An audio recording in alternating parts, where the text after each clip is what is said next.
external rotation Pails and Rails.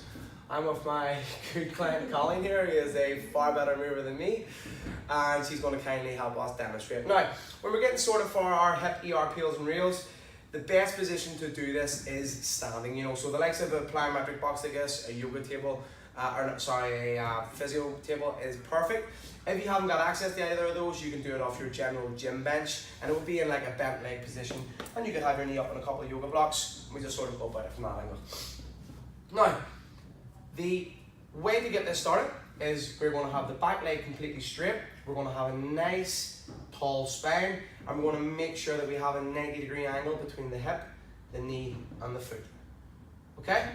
Common compensations in this one is allowing the leg to shift from a 90-degree to a 45-degree, and all that's going to do is take a lot of the hip out of the actual hip capsule that we're trying to get into. So, what we got to make sure, hip, knee, foot, 90-degree angle. Other common compensations is allowing the hip to turn out, and again, this is going to just take all the quality off that stretch that we're trying to maintain.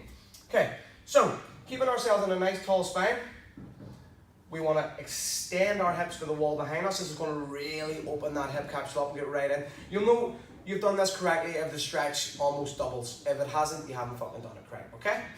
So, Colleen, we're going to imagine Colleen's been in this position now for 2 minutes. Actually, first before we do that, another common compensation is if the knee is too high, trying to push it from here. If the knee actually sits up off the box, you can bring in a little yoga block here, on its side, depending on how high the knee sits off the box. What we need to get good results out of this is the knee to be sitting nice and flush, okay?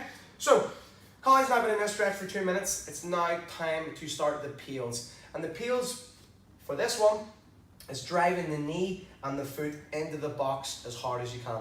A good gauge to make sure the client is actually doing this correctly is coming under and going, don't let me lift, don't let me lift, don't let me lift, okay? We're going to build up for 10 seconds, okay, to that point of maximum tension. If after the 2 minutes you feel worked enough, it's okay to leave it out and maybe start exploring with the peels next time round. If we're feeling good, the stretch feels good, we're going to take 10 seconds to build up the maximum tension. So, use the idea of you squeeze your fist, then you squeeze your forearm, then you squeeze your bicep, then you squeeze your tricep. Then we're really at full capacity tension. What we don't want to do is go from 0 to 100.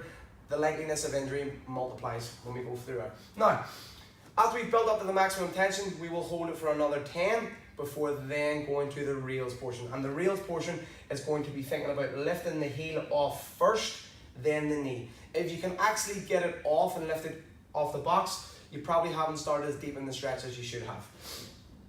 The rails, again, it's going to be held for like 10 to 30 seconds, and this is all dependent on how you feel. If anything feels overly nasty or you literally cannot do what's being asked, then just cut it and go back at it and look to increase quality rather than just trying to nitty-gritty muscle through it, okay?